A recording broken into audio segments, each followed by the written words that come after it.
Bem, boa noite, meus irmãos, boa noite, minhas irmãs. Nós estamos aqui na Sociedade de Estudos Espíritas Francisco de Assis. E hoje é dia do nosso Fórum de Ideias e Debates Espíritas, com vídeo, né? Através da apresentação de um vídeo. E o tema do nosso fórum é uma pergunta: os espíritas devem se envolver com a política? O expositor, aquela pessoa que vai conversar mais sobre isso, é o Elias Moraes. Eu já falei para vocês como é que foi, né? Como foi semana passada. A gente abre o vídeo, começa a assistir, aí vai ter um momento adiantar, né? Porque a gente não assiste o vídeo todo, porque não dá tempo. Então vai ter um momento que eu vou adiantar o vídeo, né? Para gente, para poder avançar um pouquinho mais, mas eu achei muito interessante e é uma discussão que a gente precisa realmente ter, né? É um tema, como nós falamos aqui, né? Muito atual, inclusive dia seis de outubro nós estaremos aí cumprindo os nossos deveres cívicos, né? Que é o voto. E esse tema é muito rico, é um tema que leva muito debate, muita conversa, por isso é interessante a gente ouvir, né, sobre isso. Mas antes da gente começar, eu vou ler uma paginazinha desse livro aqui, ó, Para Viver Bem, de Humberto Pazian. E a página escolhida foi Pelos Frutos se conhece a árvore. Interessante o título, né? Pelos frutos se conhece a árvore. Diz assim o Humberto Pazian: observe o que você expressa ao falar. A palavra, antes de alcançar o exterior, carrega nosso organismo com as vibrações que a caracterizam. Comentários alusivos a doenças e negatividade bombardeiam nossas células, debilitando a defesa de nosso organismo. Palavras de desânimo tiram do nosso ser o entusiasmo tão necessário para os embates da vida. Palavras de ofensa, antes de chegarem ao alvo, envenenam o sangue e comprometem a saúde. Mantenha a vida em harmonia. Considere como fala com o próximo. Então, nesse momento, vamos elevar o nosso pensamento a Deus, a Jesus, aos amigos espirituais, a Francisco de Assis, a todos esses queridos que tanto têm nos ajudado na nossa caminhada. Que nós possamos, Senhor, prosseguir firmes, né? Realizando aquilo que sabemos que precisamos realizar para a nossa melhora pessoal. Que nós também possamos buscar a nossa evangelização, buscar manter sempre o equilíbrio, o bom senso, o discernimento nas nossas atitudes, na nossa palavra, nos nossos pensamentos. Mas também te pedimos, ó Pai, que abençoe todos aqueles nossos irmãos que por algum motivo se encontram ainda, Senhor, em sofrimento, que se encontram ainda com dificuldade de seguir a sua caminhada. Que todos nós possamos, a cada dia, buscar sempre olhar para frente, olhar para o alto e seguir o teu exemplo, mestre querido. Por isso te pedimos, ó Pai, que nos abençoe e que Jesus nos envolva sempre com seu amor, com seu calor e com a sua paz, que todos nós precisamos muito de paz, graças a Deus. Bem, meus irmãos, vamos dar início aqui ao nosso vídeo. Eu vou compartilhar aqui a tela com vocês. Aqui. Todos estão vendo? Só me dá um retorno aí. Sim, Sim, estamos sim, Rose. sim, Vou dar início aqui, todo mundo já sabe. A outra coisa, vai ter uma pequena falhinha no início, no meio, mas é coisa de 10 segundos, porque a internet do expositor tem um probleminha, mas é coisa de 10 segundos, logo volta, tá? E todo mundo já sabe que vai ter um momento que eu vou avançar. Então, vamos lá, vamos dar início aqui. Olá, meus amigos. Estamos aqui mais uma noite com aquela conversa gostosa do plano do Espírito Longorantes. Como sempre, a gente tenta trazer aqui temas instigantes, né? Pelo tema dessa noite, os espíritos devem se envolver com política. O nosso convidado está enrolado aí para trazer esses questionamentos, para trazer essas seus posicionamentos, suas reflexões, e depois os amigos também que vão também poder contribuir. Nosso convidado é o Elias Moraes, presidente do nosso povo, e já vai falar para a gente. Agora, eu pedi a Beth fazer uma festa para a gente. Amigo Jesus, os ouvidos nessas vibrações famosas, que todo encontro do Pet nos traz, é que nós queremos agradecer. Agradecer a presença de Elias, agradecer por todo o conhecimento que temos recebido nesses encontros. Nós, na certeza de um mundo melhor, podemos afirmar, vai chegar de perto, em que os homens irão perceber que só precisamos amar. Fica conosco, Jesus. Obrigada por esta noite. Elias, muito obrigado, Cristo. Pessoal, Cristo definiu muito bem, né? Não sei nem por onde. Eu estava falando com ele, falei assim: olha, quando responder uma pergunta dessa, ela está de tantas respostas, mas eu vou começar com uma outra pergunta. É possível não se envolver com política? Tá? E ainda assim, a gente há outras questões, claro, o que é política? O que a gente entende por política?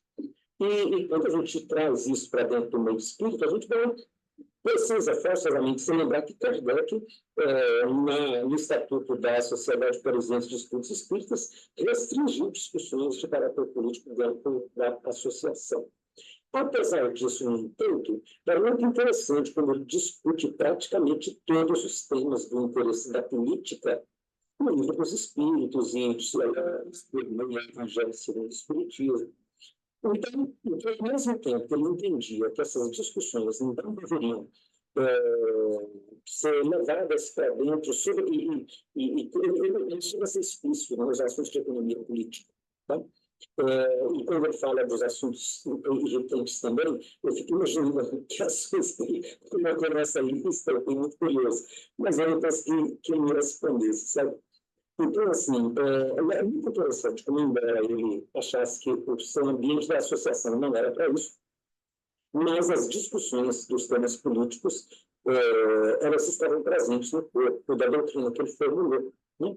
Então, é muito interessante essa questão como ele se situa. Isso me leva a crer que ele queria que não houvesse discussões partidárias no seio da associação, mas nem filosóficas, tá? A respeito dos temas de interesse da sociedade. Até porque ele propõe que o espiritismo seja coadjuvante no processo de transformação da humanidade. Então, ele vai colocar que o espiritismo é uma avança nesse sentido, porque na medida que ele discute no mundo espiritual, ele proporciona aos seres humanos uma nova perspectiva que descortina um entendimento sobre a vida e, portanto, sobre as relações entre as pessoas, e isso tem impactos de ordem moral que vão culminar numa transformação de toda a humanidade. Ele, inclusive, chega a dizer que, para que isso acontecesse, nós precisaríamos vasculhar das choupanas aos palácios, onde que o egoísmo estaria reinando, para que a gente fizesse uma profunda mudança, inclusive no nível das instituições, das leis, de tudo aquilo que engendra o egoísmo no ser humano. Eu acho muito bom saber que, por essas discussões, eu fui acusado de comunista. Eu acho isso fantástico. Fala assim: olha, que bom, pai, que não, o político, sei lá como é que a gente chama ele, né? Que bom, muita gente boa tem sido chamada de comunista por defender algumas ideias como essas que você defende. E aí, eu acho que a gente tem que é muito importante quando a gente vai falar. Então, a gente tem que trazer os personagens que decidiram se envolver com política. O Deus, por exemplo, ele já era envolvido pelo seu espiritismo, e talvez seja uma referência, porque ele viveu de política durante 29 anos da vida dele. Aliás, durante toda a vida, ele não viveu envolvido com política. Apesar de que as lendas dizem que, conhecendo o Espiritismo, ele abandonou a política, isso não é verdade. Os registros dos anais da Câmara dos Deputados, que não é bem, na época nos chamavam, não tinha esse nome, não? Mostram que ele participou, até elas dizem que conhecendo o Espiritismo. Gente, o som está ruim para vocês? Por favor, me dê um retorno aí. Tá Oi. muito ruim. Muito ruim, eu ainda não entendi Eu vou uma tentar ver se palavra melhora. de nada. Eu também não. Tá Eu rouco. achei que era do meu, aí fiquei esperando ver se melhorava, mas não entendo uma palavra ainda. Olha só, com fone fica melhor. Quem tem fone, Eu estou se colocando. colocar, fica Vamos melhor. ver se melhora agora, tá? Aí vocês me dão um retorno no chat, por favor. Vamos... Põe mais aberto, Rose, o som mais aberto. Tá muito abafado assim, ó. Não, mas como que eu vou botar o som mais aberto? Está no máximo. Não, não é a altura, não. Olha, quem tem fone, fica melhor. Fica melhor. Tá ok, eu vou colocar o fone. Eu vou botei no fone e melhorou. voltar aqui, vocês prestem atenção. Eu vou começar. Vocês querem que eu comece de novo? Para mim, com certeza, ainda não entendi uma palavra. Vim aqui, peraí. Quando estava falando com ele, falei assim, Ver que só precisamos amar. Fica conosco, Jesus. Obrigada por esta noite. Elias, fique à vontade, a fala é toda tua. Muito obrigado, Christian. Pessoal, o Christian definiu muito bem, né? Não sei nem por onde que eu estava falando com ele. Falei assim, olha, como responder uma pergunta dessa? Ela cabe em tantas respostas. Mas eu vou começar com uma outra pergunta. É possível não se envolver com política? Tá? E aí, assim, aí remete a outras questões, claro. O que é política? O que a gente entende por política?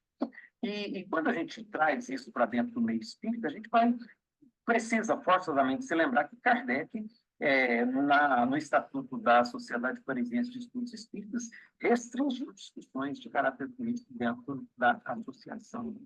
Apesar disso, no entanto, é muito interessante como ele discute praticamente todos os temas do interesse da política no livro dos Espíritos, e, de algum modo, esse permeia o Evangelho segundo o Espiritismo. Então, evidentemente, ele entendia que essas discussões não deveriam ser levadas para dentro sobre... Ele chega a ser expulso nos assuntos de economia política. Tá? Quando ele fala dos assuntos militantes também, eu fico imaginando que assuntos que ele colocou nessa lista, eu fiquei muito curioso, mas eu não consegui que ele me respondesse, sabe? Então, assim, é muito interessante, embora ele achasse que o seu ambiente da associação não era para isso, mas as discussões dos temas políticos, elas estavam presentes no corpo da doutrina que ele formulou, né?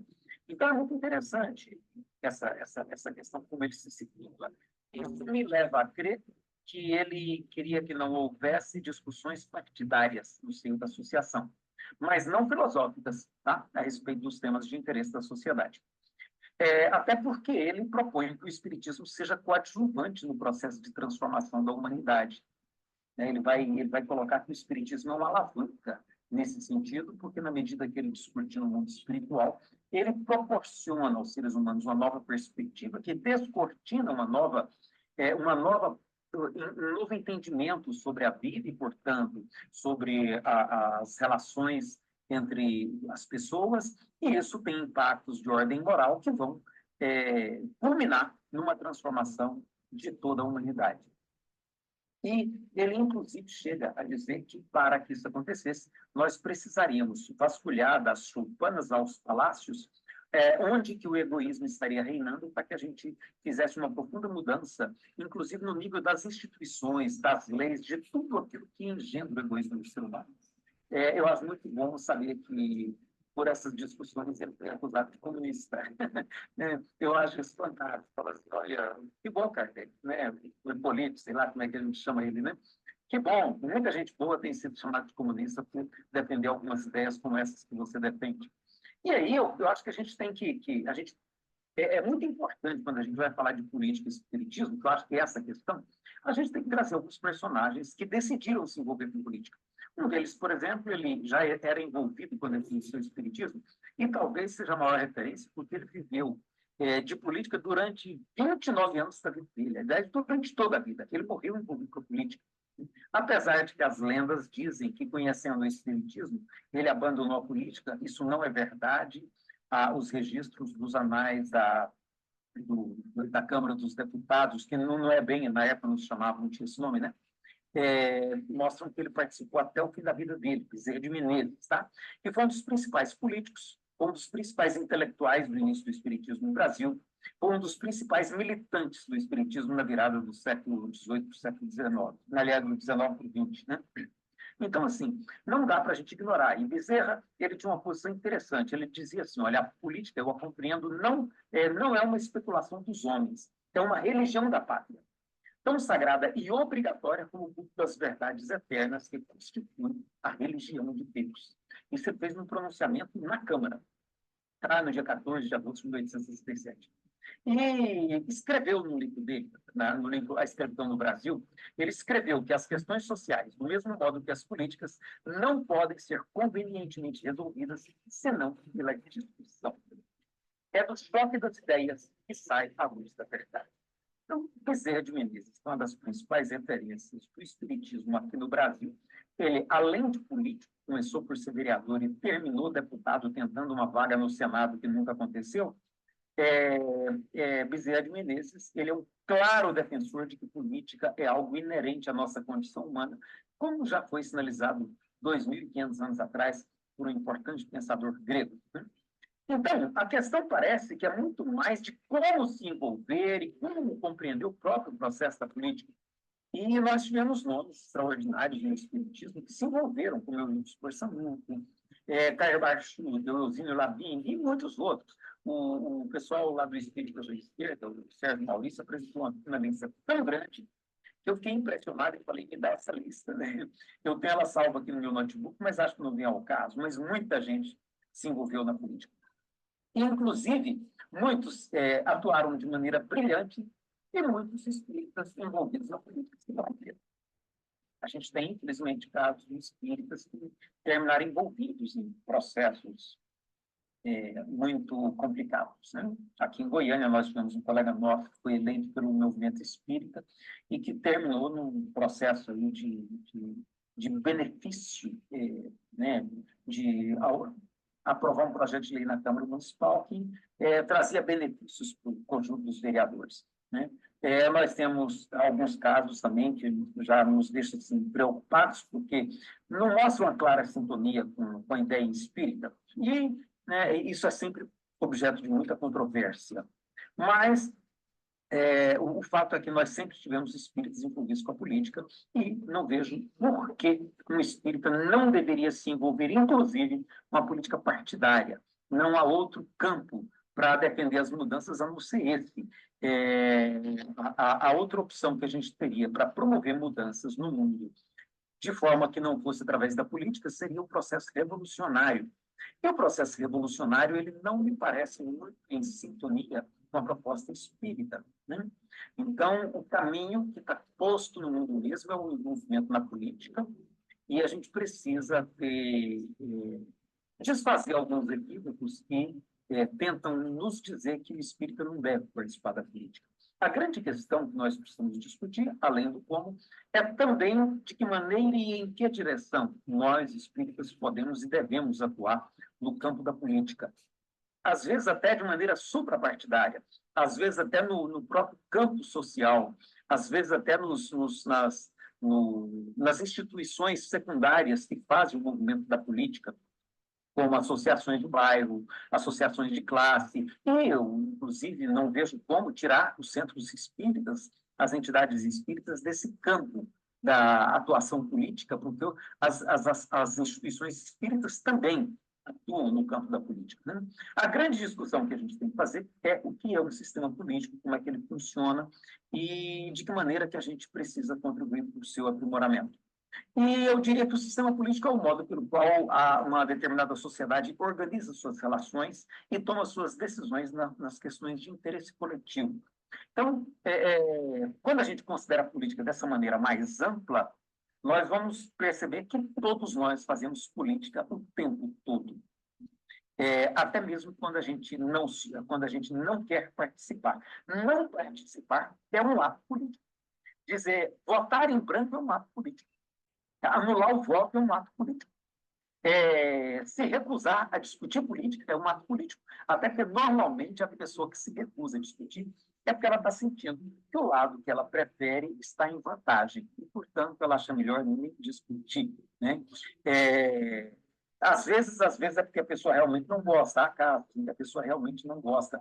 Mas, normalmente, mesmo as pessoas que não gostam, se começar a mexer nas coisas que são muito caras para ela, ela acaba criando ânimo e entrando na discussão. Então, é muito interessante que o próprio silêncio ele é uma atitude política.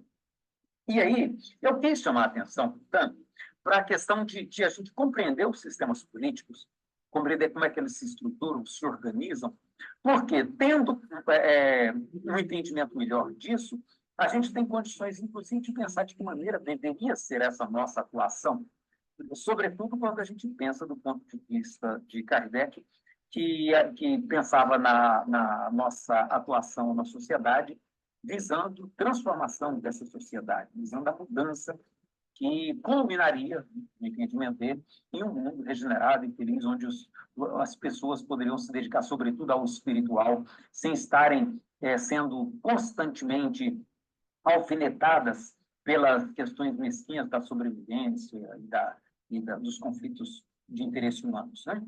Então, quando a gente vai pensar em sistema político, a gente precisa entender, por exemplo, que no Brasil nós temos um sistema político que foi todo estruturado, e não é só no Brasil. Na verdade, na grande parte dos países do chamado Ocidente, né, o mundo ocidental, a sociedade vai cristã, a gente tem uma estruturação que é bem parecida, né, que é a chamada democracia moderna, que nem sempre tem muito democracia. Ela, na verdade, representa uma tentativa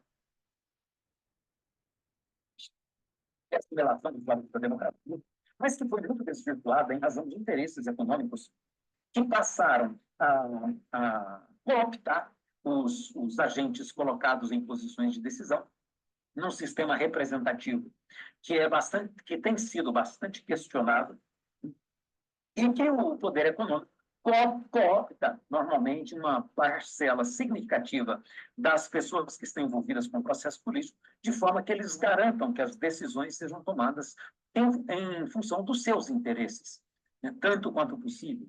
Então, salvo situações muito excepcionais, em que o clamor popular se torna muito grande e força a atuação no sentido de atender aos seus reclamos, o poder político normalmente está defendendo, ele está a serviço do poder econômico. Tá? Então, é uma maneira pela qual, inclusive, a própria sociedade conseguiu articular. Kardec fala disso, as leis são feitas pelos fortes em detrimento dos fracos. Ele também diz na questão 781. Então, o nosso sistema funciona em cima dessa lógica. E aí, eu achei interessante a gente pegar também mais dois tipos de organizações políticas, de sistemas políticos, para a gente perceber que isso não é único, que há outras perspectivas. E eu até vou colocar eu vou inverter a ordem que eu pensei aqui, porque eu acho muito interessante, eu acho que vocês viram que eu fiquei meio fanático com o livro Uma Nova História da Humanidade, né, O Despertar de Tudo. Eu gostei muito do livro e ele me surpreendeu bastante. Eu achei muito interessante os casos, os relatos que ele traz, documentados, muito bem documentados, de sociedades do século XVI e XVII, que tinham sistemas políticos que, segundo os dois antropólogos que publicaram aquele livro, eles defendem a hipótese de que foi a influência dos sistemas políticos que já existiam aqui, em Abya Yala, né, que é onde hoje são as Américas, tá?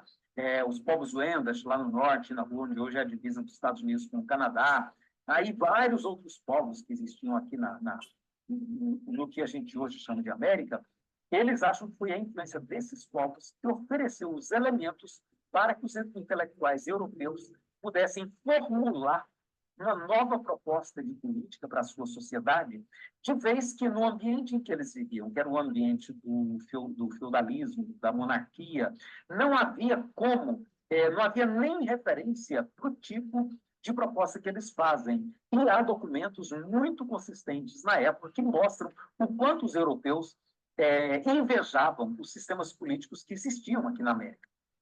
Né? E são vários povos que já foram identificados que tinham sistemas que eram competitivistas. Tá? Do mesmo jeito que aqui no Brasil, no início do nosso sistema político republicano, nós tínhamos os vereadores, as vereaturas municipais, onde ninguém era assalariado, Bezerra de Menezes participou assim. Nessas sociedades americanas aqui originárias, não existia também esse negócio de assalariamento, de benefício, nada disso existia. As pessoas todas podiam participar, em alguns casos, era aberta a participação, em outros casos, você tinha instâncias diferentes, como, por exemplo, uma instância máxima formada de conselhos de anciãos, também vários povos tinham conselhos de anciãos para aprovar decisões que eram tomadas por outros níveis da sociedade. Era muito interessante a participação igualitária das mulheres. As mulheres tinham uma forte voz nas decisões das sociedades que existiam por aqui. Então, isso tudo, de certo modo, os nossos Davids vão dizer que o relato disso, inclusive, que teve viagens de comitivas de povos americanos na Europa, em Paris, ali no século XVII, onde eles acham que o Montesquieu, quando ele escreve o Espírito das Leis, o que ele coloca no Espírito das Leis lembra em tudo as sociedades americanas. Então, é muito interessante a gente saber que existiram sociedades, sim, sociedades grandes, sociedades com 100, 150 e até 200 mil habitantes, cidades muito grandes, estruturas imensas, que não deixam em nada a perder do que existia na Europa naquela época, e que tinham modelos circulares de decisão. Quem assistiu o filme Dança com Lobos viu um pouquinho disso, que eles representam, eles procuram trazer isso para as cenas do filme, e é muito interessante. Essa influência, né, e esse modo de relacionar, segundo os nossos Davids, eles vão influenciar, inclusive, no reforço do que nós vamos ter em seguida como proposta de fundamento para a nova sociedade na Europa, que vai resultar no slogan Égalité, Fraternité et Liberté, né?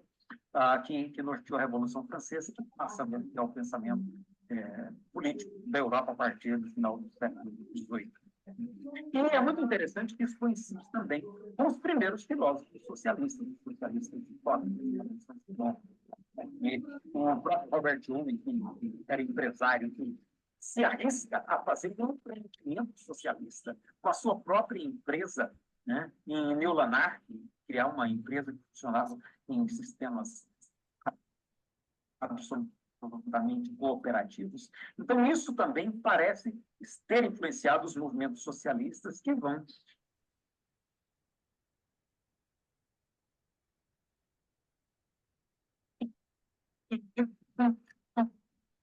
Aqui é aquele momento que eu disse para vocês que vai ter uma pausinha, tá? não um intervalo exível, menos. Desculpa te interromper, Elias. Está falando aqui para a gente, Elias. Igual. Sim. Está travando? Deixa eu dar. Isso, está travando. A gente não escutou o finalzinho, Silvio. Internet tá. Vê se melhora, senão eu vou mudar de local, tá? Vamos lá, vamos continuar. Então, se você puder repetir só esse finalzinho que você estava trazendo aí, que a gente não conseguiu ouvir, tá? Então, eu vou voltar ali no ponto que eu falei da influência dos povos americanos sobre as sociedades europeias, que os nossos autores do livro Despertar de Tudo, eles imaginam que essa influência que resultou, inclusive, em todo aquele projeto socialista de sociedade, do Saint-Simon, do Robert Owen, que propuseram que queriam propor uma sociedade que fosse mais igualitária, onde todo mundo, cada um contribuiria com as suas possibilidades, mas teria garantido sim, suas necessidades. Então, tudo isso vai influenciar naquele pensamento que vai circular ali no meio da Europa, propondo novos modelos de política. E aí a gente vai ter, então, os modelos que se inspiram nessas ideias.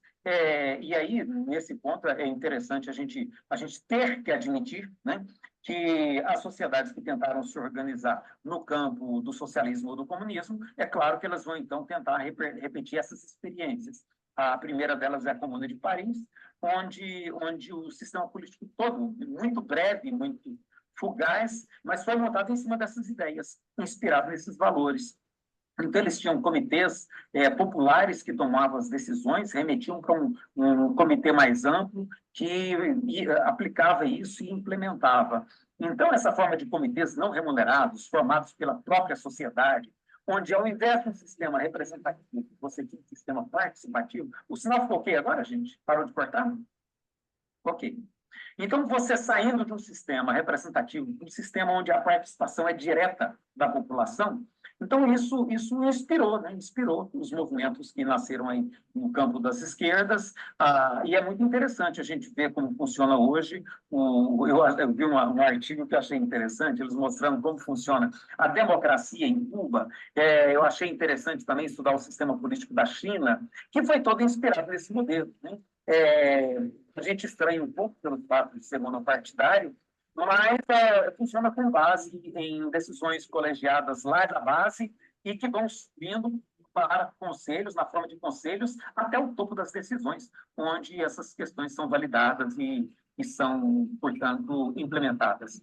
Então, é muito interessante que volta, né, a discussão para como a gente vai pensar, portanto, de estruturar os sistemas políticos que a gente pretende validar na nossa sociedade.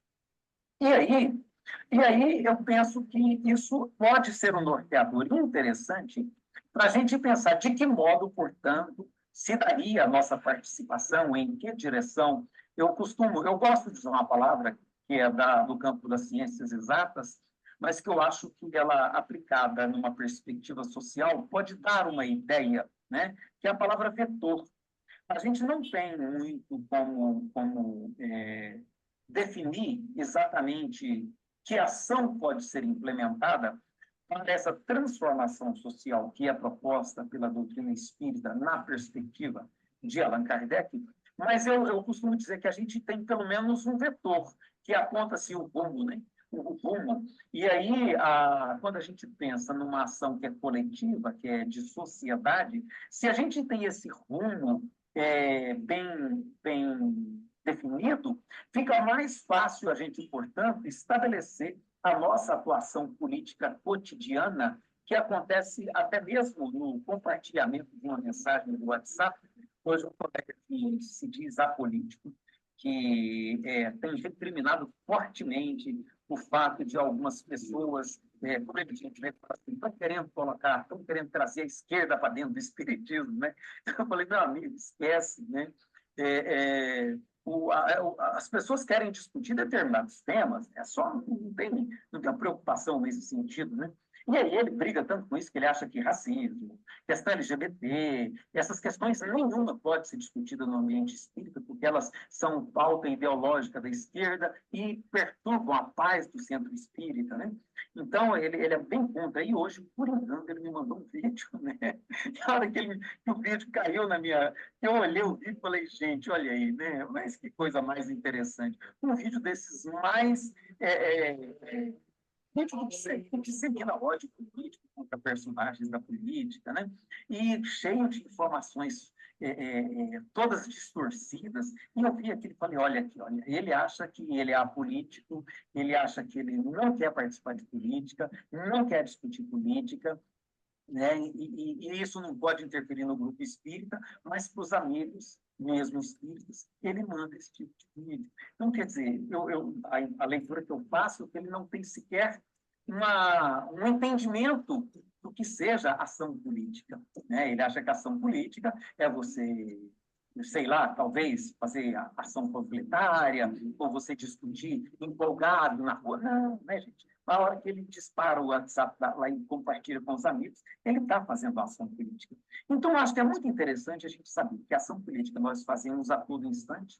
A dúvida é se nós vamos entrar na política partidária e no campo da política representativa, que está estabelecido a partir do modelo que nós temos instalado aqui no Brasil, ou se nós vamos ficar apenas no campo da política feita em sociedade, na nossa vida cotidiana, onde a gente faz a política, nas decisões que a gente toma, nas microdecisões, nos microdiálogos, nas microparticipações em redes sociais, na microparticipação da nossa instituição enquanto casa espírita, na comunidade dentro da qual a gente está inserido.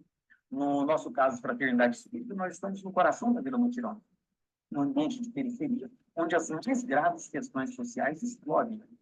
Então, para nós, é uma questão política. Vai estar do lado da sociedade, da comunidade, discutindo essas questões, ou nós vamos fazer vista grossa e dizer, não, se a gente não discute. Tudo isso é decisão política. E se a gente tiver, pelo menos, clareza de qual é a direção que, por exemplo, a proposta do Evangelho aponta, qual a direção que essa transformação de que fala o Espiritismo aponta, né? Se a gente tiver um entendimento bem elaborado dessas diferentes possibilidades de sistemas políticos, e a gente realmente quiser que sejam sistemas mais participativos, onde a própria sociedade, na forma de microcolegiados, que evoluem para colegiados maiores, seja ela mesma a elaboradora das políticas do município, do estado e do país, se a gente tiver essas questões mais bem estruturadas no nosso pensamento, a gente vai ter uma ação política mais consciente. E se a gente não tiver um pouco mais de entendimento a respeito disso, a gente corre o risco de ser simples massa de manobra no meio da política que é feita através dos processos de guerra midiática, que tem por finalidade, como muito lembrou Paulo Freire, o xará postou aí para nós hoje, né, que tem por finalidade alienar as pessoas, para que elas, em não percebendo a sua importância, a relevância da sua ação política, possam ser manipuladas a seu sabor e contribuir para que prevaleça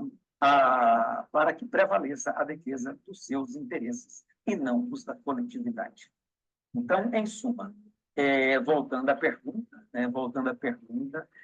vou lê-la literalmente. Os espíritas devem se envolver com política? Sinto muito, é impossível viver sem estar inteiramente envolvido até os fios de cabelo com política. A questão é perceber que nós vivemos e respiramos política o tempo todo e temos muita seriedade em cada microação nossa que tem um significado político de poder impactar na vida da sociedade. Muito obrigado, Eli. É como eu compreendo. Muito obrigado. Mais uma vez você traz aí um caminhão de informações para a gente, bom, que enriquece o diálogo aqui, e a gente já vai passando aí para os amigos aí presentes. Ricardo, vamos lá? Eu demorei um pouco a entender que essa neutralidade não existe, sabe? E eu comecei a perceber isso quando eu fui ler Paulo Freire. Realmente, os argumentos que ele coloca são argumentos que a gente não tem como não deixar de pensar nisso, né?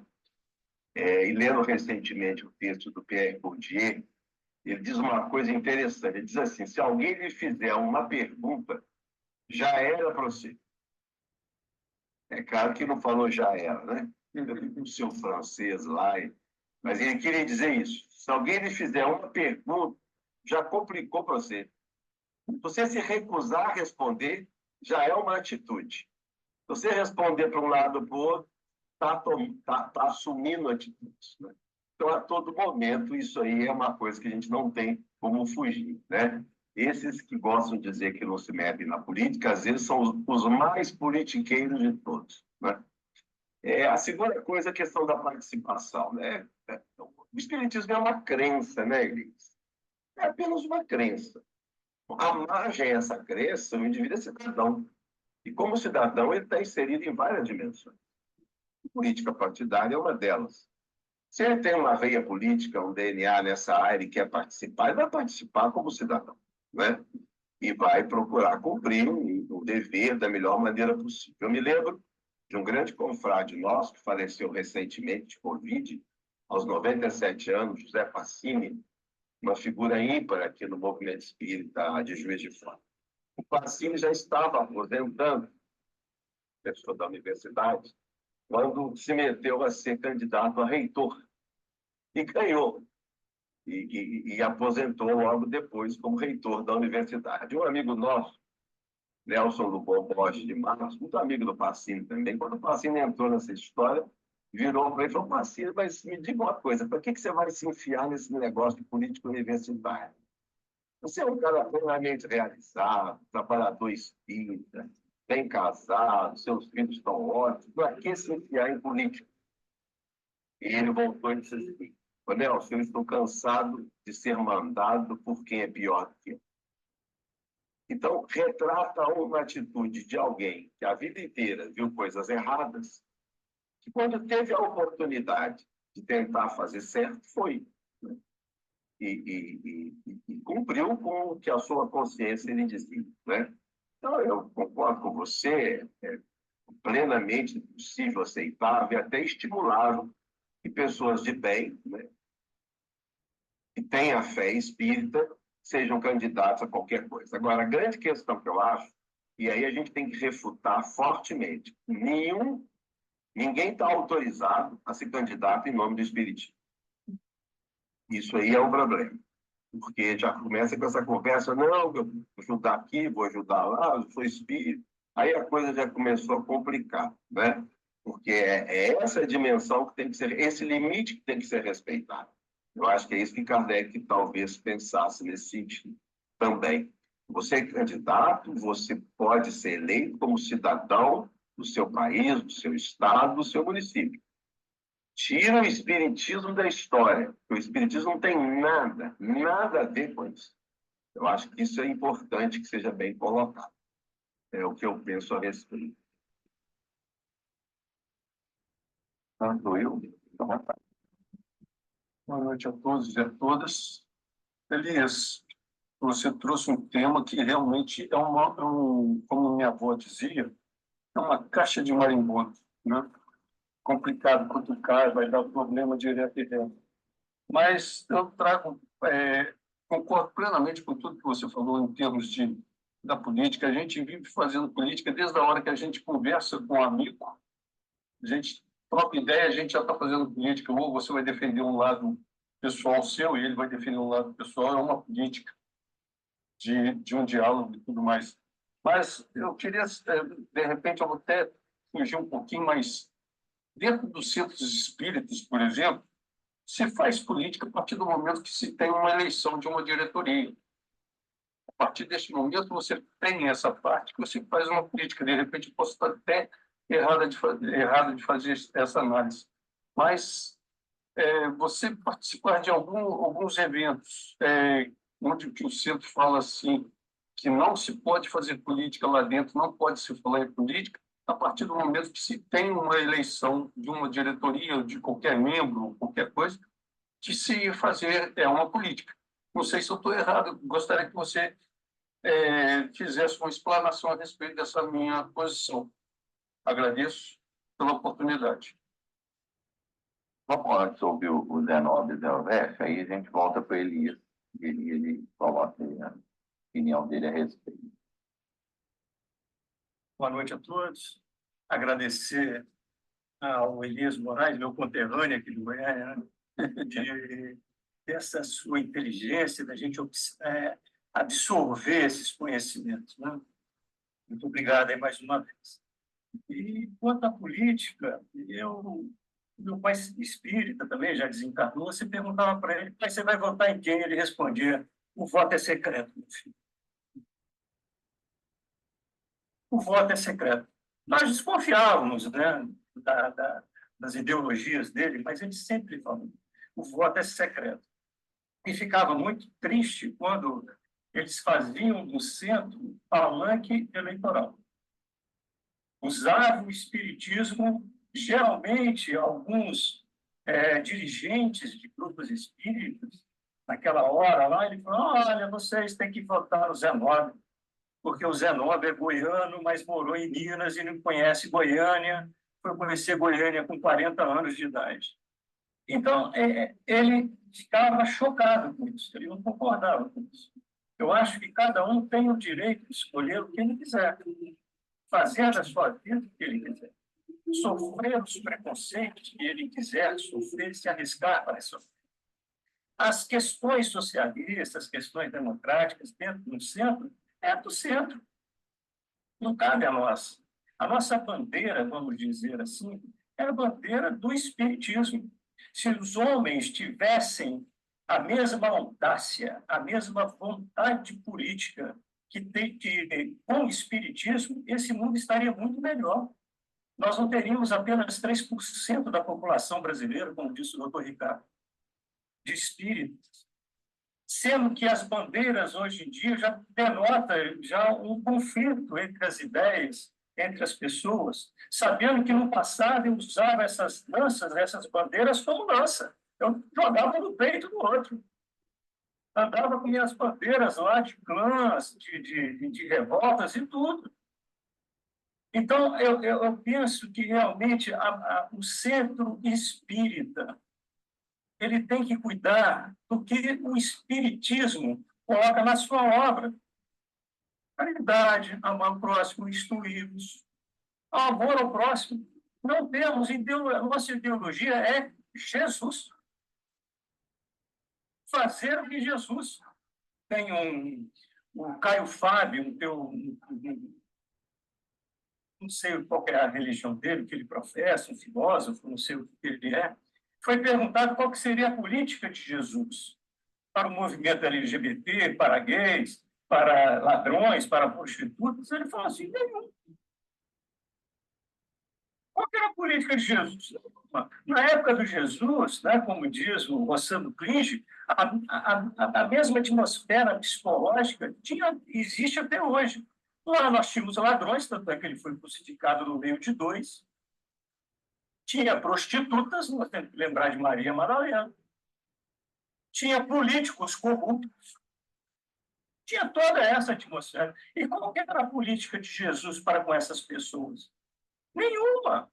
Amai-vos uns aos outros.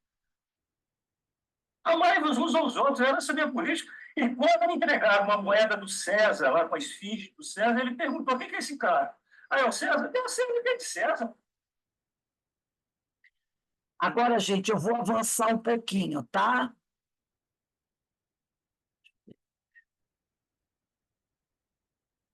Melhorou o som?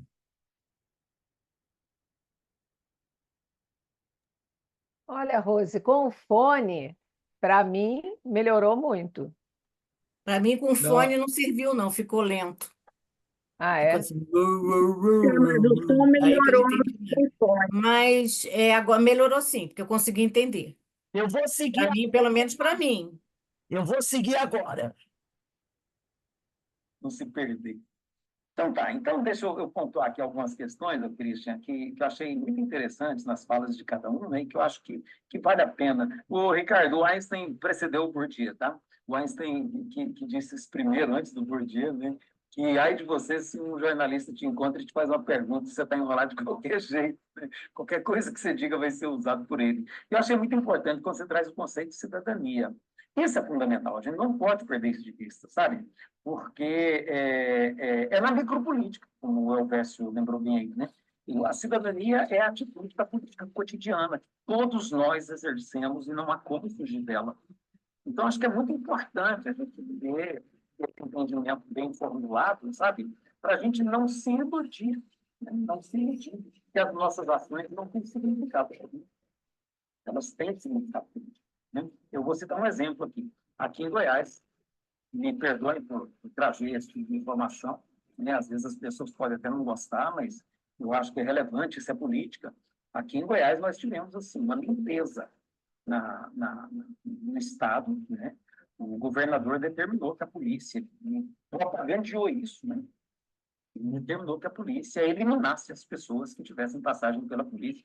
e que aí se disse em crime. Então, a gente que tem pessoas dentro da polícia sabe que essa foi uma orientação. E ele fez questão de colocar nos ônibus, né? E aqui em Goiás, ou o bandido muda de atitude ou muda de estado. E o estado aí, ele tinha 2 significados, né? O estado não era para ir para Mato Grosso, não, tá? Então, assim, a gente teve, infelizmente, isso aqui como política pública, tá? E a gente sabe que isso, de certo modo, teve uma coragem no Brasil inteiro a respeito, a partir de uma ideia, né, de bandido bom, bandido morto, foi largamente falada, e isso significa a pena de morte sem direito a julgamento. A gente sabe disso. Então, na hora que a gente se posiciona diante de uma situação dessa, a gente está fazendo política. A gente pode simplesmente silenciar e dizer, não, está certo, porque esse pessoal dá muito trabalho mesmo, né? Acho que o governador tem razão, tem muita violência no nosso país. Isso é política. Ou a gente pode falar, não, nós podemos aceitar uma coisa dessa, isso é incompatível com a doutrina espírita, Jesus jamais aprovaria um negócio desse. Então, a gente não pode perder de vista que o simples emitir opinião é política. Né? O simples calar diante de uma ação é política. Sabe, se a gente tiver esse entendimento, fica mais fácil a gente medir as nossas atitudes e se perguntar se a gente está fazendo a política de Jesus ou se a gente está fazendo a política do estranho. Porque eu vou comentar aí a fala do Zenóbio, né? Jesus é um personagem que também está mais já muita controvérsia, né? Muitos vão dizer que a ação dele foi totalmente política o tempo todo, né? Porque ele peitou todos os poderes da sua época. Ele peitou. Os judeus não podiam dar atenção para mulheres, você não falava com mulher estranha. Jesus andava cercado delas. Cercado delas e sem pedir atestado de conduta moral para nenhuma. Né? Diziam que Jesus andava no meio de um monte de gente pecadora. Então, assim, é um personagem realmente sui generis. E a gente dizer que não havia política nessa atitude de Jesus significa, de novo, a gente transferir a política para o nível macro, né? Achar que ser político era ir lá disputar um cargo no Senado romano, né? Mas, na verdade, a ação dele foi muito mais transformadora por ter sido uma ação de base, muito mais do que se ele tivesse envolvido na política das instituições, né? Então, assim, essa questão essa questão da ação política cotidiana, é importante a gente não perder de vista que ela acontece em todos os momentos e que não há como fugir dela, né? E aí, eu vou pedir perdão, Vantuil, que eu realmente não quis tratar da questão das eleições na Casa Espírita, porque acho que é o campo, assim, menos expressivo de todo o processo, né? E embora seja muito importante, mas é o campo em que também a gente mostra que a gente não é muito diferente. Vou dar um exemplo. Aqui na Federação Espírita do Estado de Goiás, nós tivemos, num passado não muito distante, fraude eleitoral. Nós tivemos fraude eleitoral na eleição da Federação Espírita do Estado de Goiás, né? Então, eu acho assim, eu fico observando e falo, olha que ponto a gente chega, né? As pessoas, para conseguir conquistarem poderes transitórios nas instituições espíritas, cometem fraude eleitoral.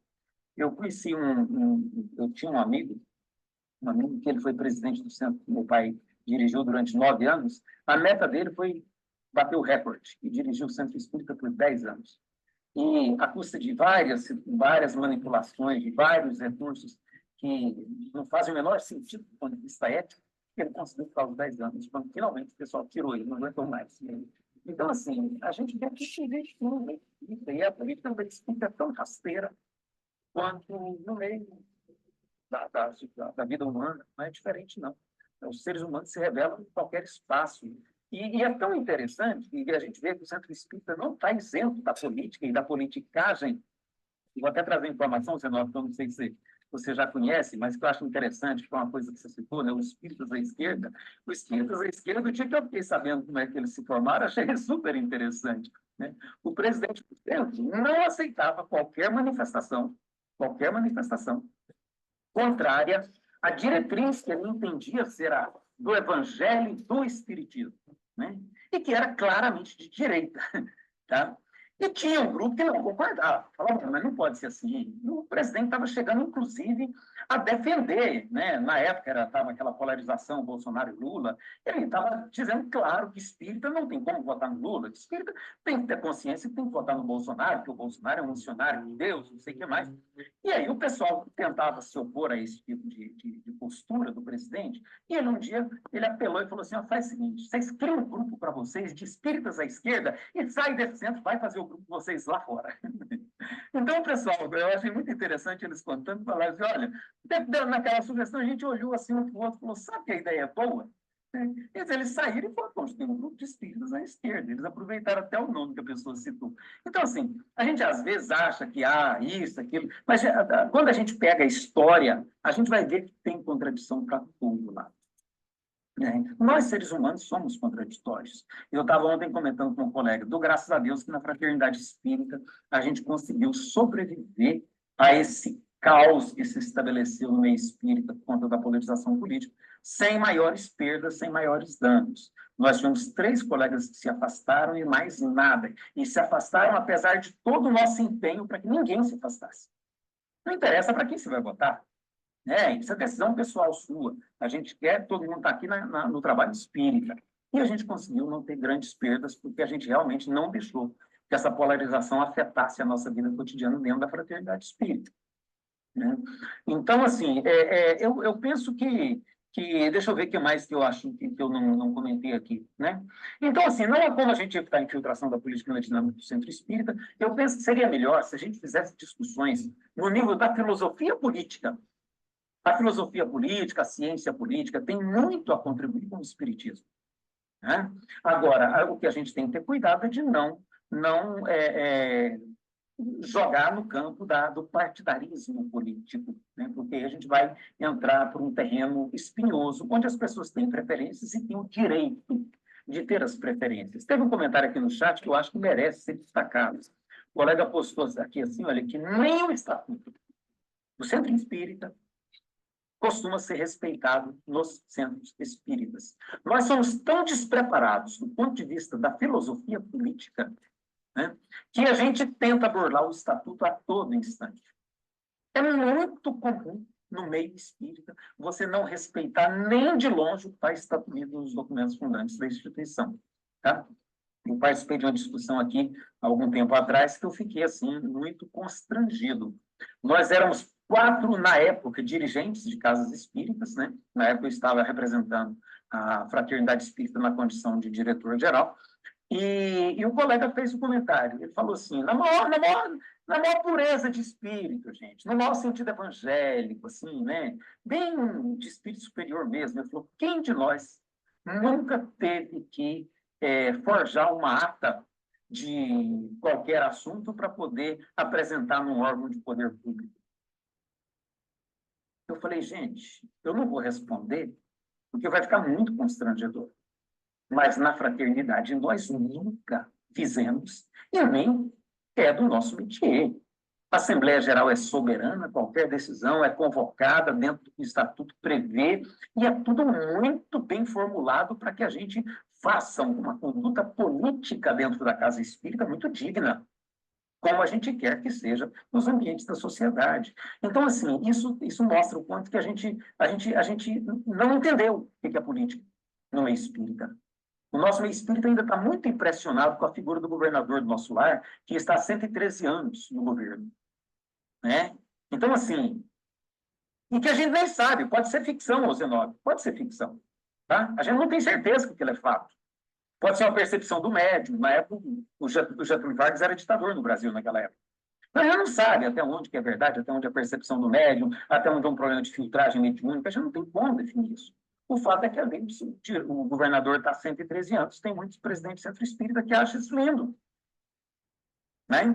E gostaria de ficar, tanto quanto possível. Então, assim, eu acho que a gente perde muito por não ter discussões de alto nível, de filosofia política, entender o que é uma democracia, o que é um sistema democrático, o que é um sistema participativo, o que é um sistema representativo. A gente perde muito por não ter isso, sabe? E o último ponto que eu quero tocar, né, até para deixar mais gente falar, né, é aqui a questão da árvore e os frutos. Essa questão de todo político é desonesto, todo político é corrupto, eu particularmente eu tenho uma dificuldade muito grande com isso. Tá? Primeiro, que eu acho que eu não sou. Né? E como eu não sou, eu tenho certeza que se eu entrar na política, eu não vou ter problema nenhum com isso. Então, como eu não sou, eu acredito que tem muitos que não são. Né? E acho que a gente tem que ser capaz de acreditar, sabe? Existem alguns princípios norteadores do nosso sistema jurídico, sabe? Que é uma tentativa de materialização de um mínimo de civilidade para a proteção de uns e outros. Né? Se qualquer pessoa vier falar de qualquer um de nós aqui dentro certas coisas, eu vou perguntar assim: você tem como me comprovar isso que você está dizendo? E se você não tiver como me comprovar isso que você está dizendo, eu vou considerar que você está levantando falso testemunho. Eu vou considerar que você está sendo alguém, sabe, que está faltando com a honestidade nas relações interpessoais e com a verdade diante dos outros, porque você está difamando alguém sem poder me sustentar. Então, partindo desse pressuposto, qualquer político na face da terra, qualquer cidadão na face da terra, qualquer dirigente de casa espírita ou de qualquer outro tipo de instituição que tiver qualquer denúncia que não seja sustentada dentro do que prevêem as regras do direito, eu vou considerar que é afirmação vazia.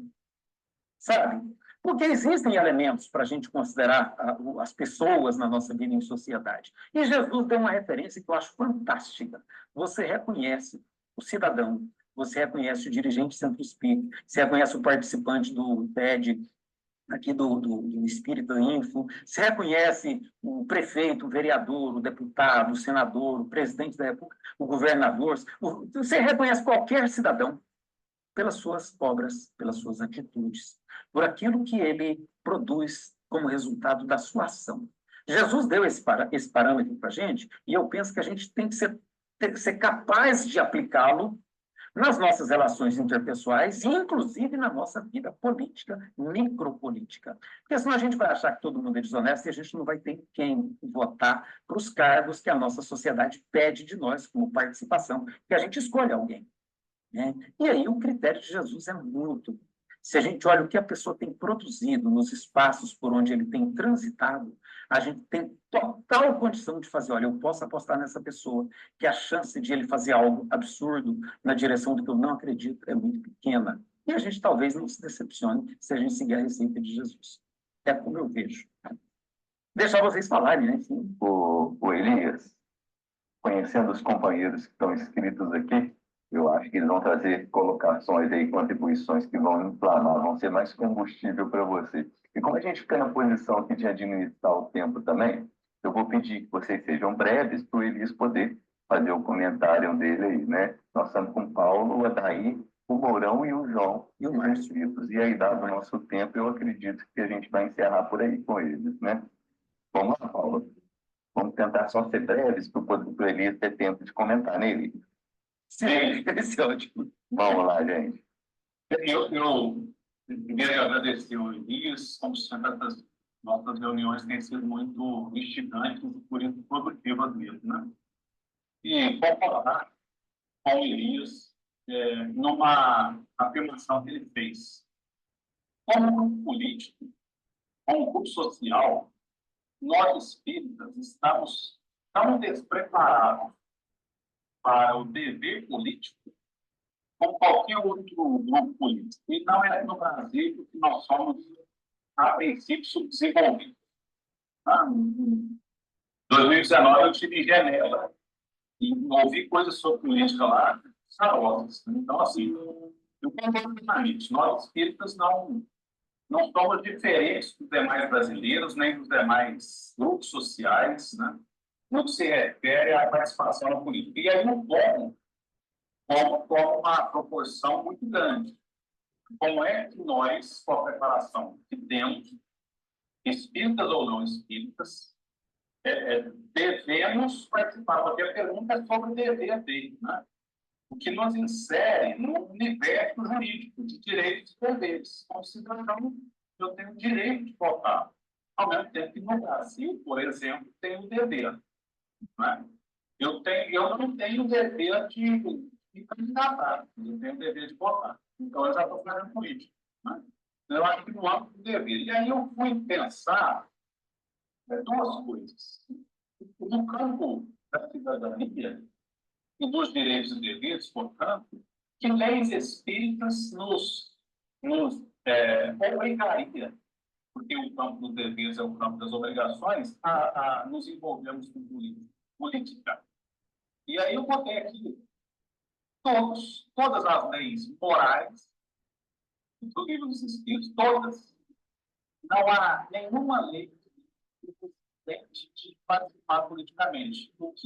E aí, de novo, nós estamos trabalhando de produção, conservação, lei de destruição, lei de sobriedade, lei de justiça, amor e caridade, lei de adoração. Todas as questões, todas as leis, são leis que nos demandam posicionamento político. E aí, de fato, a questão é como. Não é?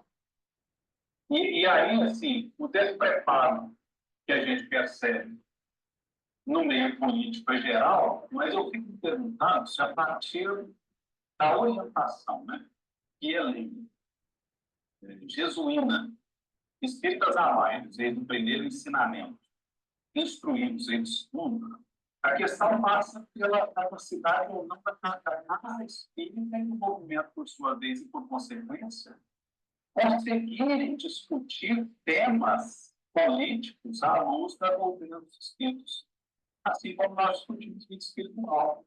Tentamos resgatar a ideia de que a vida é superior à morte na questão do suicídio, na questão do amor. Por que não discutir política? Essa me parece a grande questão. Por que nas áreas políticas nós não discutimos política? É porque nós fazemos política na casa espírita. Só que ela é feita por muito pouca gente. Assim como na sociedade brasileira, a política é feita por muito pouca gente. Né? Eu teria muitas outras coisas, mas eu acho que não está por aí. Adair. Ave Maria. 10 minutos. Elias, você pegou a pergunta, que não é retórica, mais fácil que esse grupo já viu. A palavra política ela é polissêmica. Qualquer significado, significância que se dá para ela, cabe.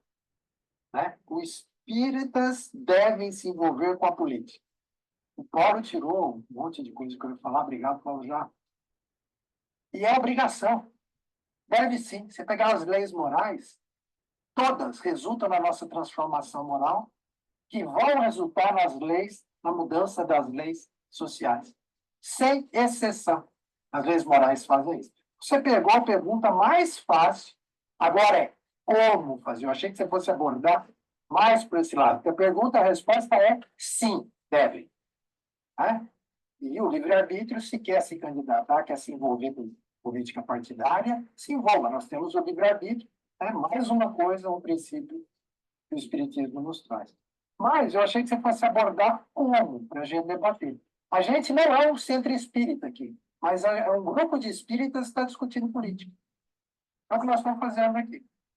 E se eu vou fazer uma brincadeira, se me der o tempo, dos presentes, quem responderia não à questão, por favor, levante a mão agora. Para ter uma ideia. Fazer política. Não levantou rapidamente. Então, todos entendem que os espíritas devem se envolver em política. Quase que unânime, com exceção de um ou dois que não quiseram, né, levantar a mão. Mas é o que nós estamos fazendo aqui, debatendo exatamente isso.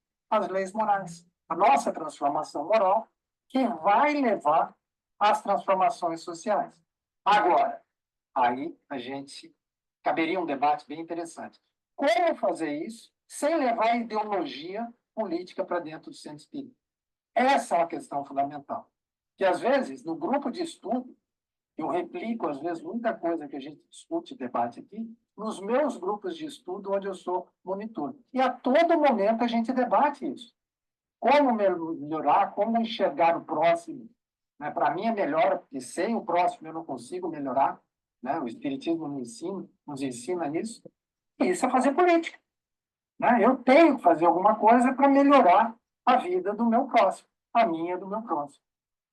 Então, eu acho que você pegou a pergunta mais simples, Elise. Obrigado pelas explicações, mas eu acho que cabe um programa de como a gente fazer isso para evitar que a ideologia se infiltre e gere, que aí é o problema, Kardec passou, né? Ou deve ter passado, também não vou fazer anacronismo, por que que ele colocou aquilo lá no artigo 1º? Lembremos que as reuniões secretas, depois de 1848, foram proibidas, tinha que ser identificado, tinha que ter autorização, né, do chefe de polícia, do prefeito de polícia, né, o número, quem que eram os associados, tinha que ser, a coisa era controlada, mas não vou fazer anacronismo. Como a gente faz isso hoje para não gerar dentro do centro espírita que a gente frequenta um desgaste desnecessário e usar a doutrina espírita para fazer essa educação moral. Gente, agora a gente vai para a última parte, tá? Do vídeo. É a última parte agora. Opa.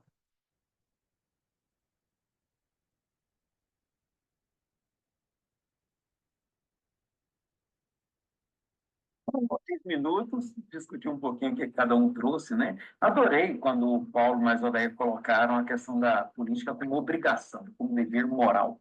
Eu acho isso fantástico, sabe? Então, assim, vocês agora me ajudaram a formular melhor ainda o que eu não havia conseguido chegar nesse nível que vocês trouxeram. E concordo, viu, Paulo, que essa questão de estar tudo entrelaçado. Vamos pegar, por exemplo, capítulo 1 do Livro dos Espíritos, Deus. Tá? Ou então vamos pegar lá a primeira lei, né, das leis morais, lei de adoração. Isso tem tudo a ver com intolerância religiosa. Tudo a ver com intolerância religiosa. Em que, inclusive, nós temos que ter cuidado, porque senão, por um entendimento equivocado da proposta espírita, nós vamos abraçar causas supremacistas, seja da doutrina espírita, seja do cristianismo. Então, assim, a gente precisa perceber que Deus e lei de adoração, só para pegar esses dois temas, tem tudo a ver com política. Na hora que vai para a intolerância religiosa, estão botando fogo nos terreiros lá no Rio de Janeiro, e o movimento espírita não se pronunciou. O movimento espírita tem andado de braços dados com a bancada da Bíblia, da bala e do boi. Tá? Tem parcela do movimento espírita andando, né, de braços dados com todas as pautas que são defendidas por essas três bancadas. E assim, eu não vejo muita sintonia entre o que essas bancadas defendem. E aí eu vou dizer, o Adair, eu não sei, eu talvez tenha enfatizado pouco como para mim é o Evangelho. Para mim, o Evangelho é o parâmetro de toda a nossa ação cotidiana, né? Então, eu não vejo, por exemplo, essas pautas sintonizadas com o pensamento de Jesus, mas há uma grande parcela do movimento espírita que está abraçando todas as causas defendidas por essas três bancadas e achando que tem tudo a ver com o espiritismo. Então, acho que é importante a gente ter isso também, perceber que também isso é participação política, né? E aí, Adair, eu quero pegar nesse ponto que vai ter a ver com o que o João Marcos também levantou, né? Que é a questão de, quando você levantou de como levar, discutir essas questões sem levar a ideologia para dentro do centro espírita. Eu não sei, a minha resposta é muito simples. Eu não vejo como não levar a ideologia para dentro do centro espírita. Eu acho que a questão é a gente saber como lidar com o fato de que todos nós temos uma ideologia, sabe?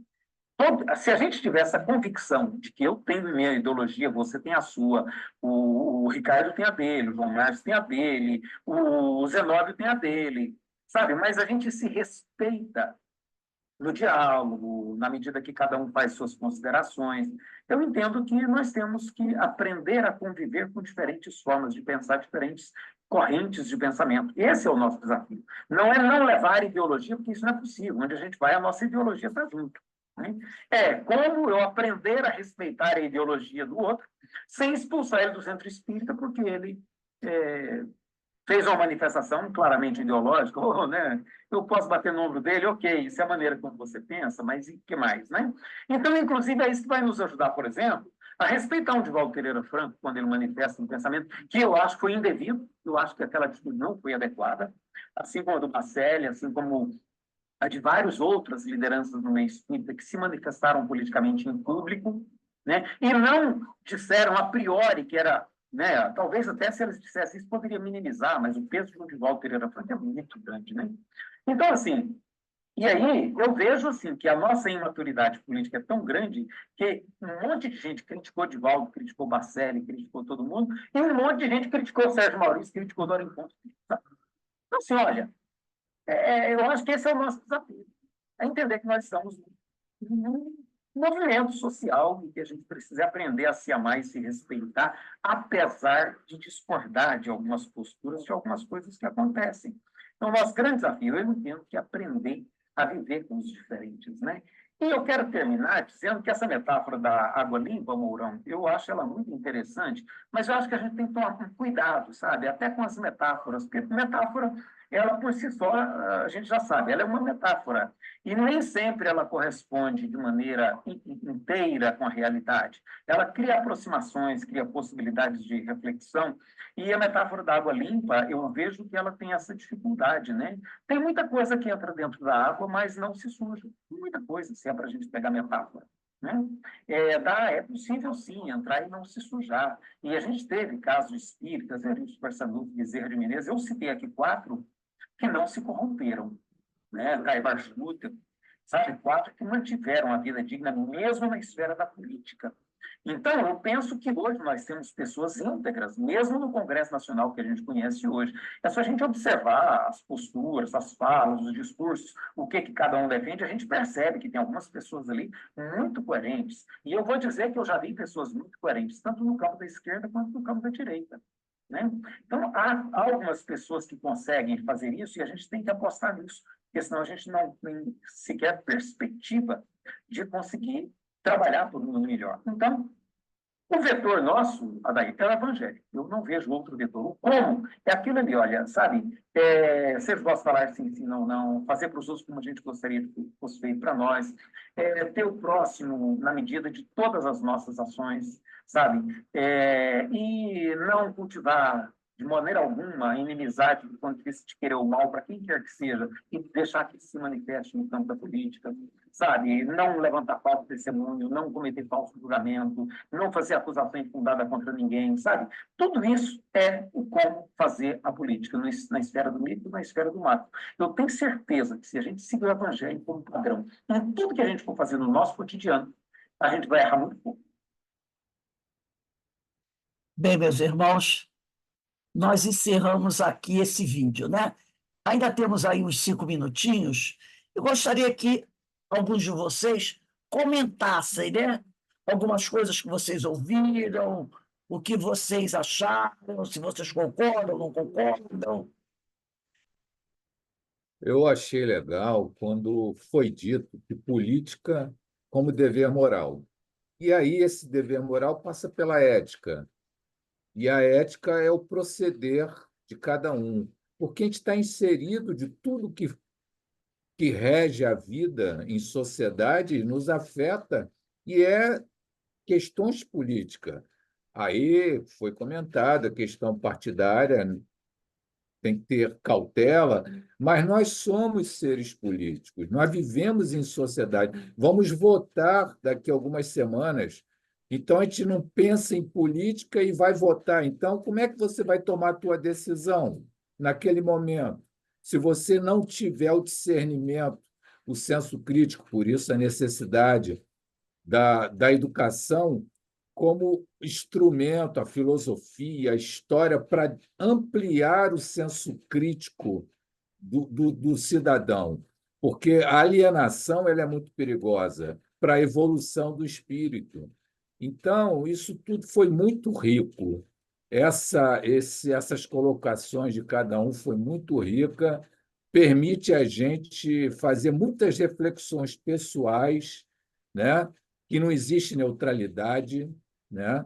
Então, mas que cada um possa exercer como dever moral, mas dentro de uma ética. Esse é um pequeno comentáriozinho para a gente que tem um tempo curto para nossas discussões, para dar margem a outros se colocarem também. Então, posso falar? Pode. Diga. Então, eu gostei muito, inclusive, né? Porque foi bem esclarecedor, principalmente o Elias, qual é o sobrenome dele? Oi? Eu não me lembro. Ele falou sobre que deve existir. Claro que qual é o motivo da gente poder conversar sobre? Nós não precisamos falar sobre a política que está acontecendo lá fora, mas nós precisamos colocar as questões morais que nós temos dentro da política. E é nesse momento que a gente vai colocar em prática. Isso é um teste para nós, né? E em ser contra o outro e que o outro não pensa igual a gente, isso aí é uma prova o tempo todo. Aí a gente tem que ver se a gente consegue se analisar e consegue passar. Geralmente nós não conseguimos, porque a gente sente um ranço em relação ao outro que pensa contrário. Mas que deve existir, sim. Agora, não quero política aqui dentro. Política é o tempo todo, como ele mesmo colocou, né? Muito interessante, gostei muito. Esses vídeos que você tem trazido são excelentes. Também gostei muito, né? Várias situações aí, não dá para comentar todas aí, mas teve um rapaz que falou das leis morais que são posicionamentos políticos e que, a partir delas, nós vamos mudar a sociedade. E eu achei muito rico isso. Que coisa ampla, né? Porque a gente fica separando, quer dizer, a gente separa a política da nossa vida, né? Dentro da doutrina, dentro da casa espírita, mas não tem nada. O respeito pelo posicionamento do outro, né? É um ato político. Quando eu estava falando com a Rose antes, já que eu vou vacinar, você também concorda, é um posicionamento político, né? Pela ciência. Então, em todo momento, nós estamos sendo criaturas políticas, pelas escolhas. O fato é, você respeitar o outro, né, com o posicionamento dele, essa é a nossa dificuldade. É porque a gente não é político. Pois é, pois é.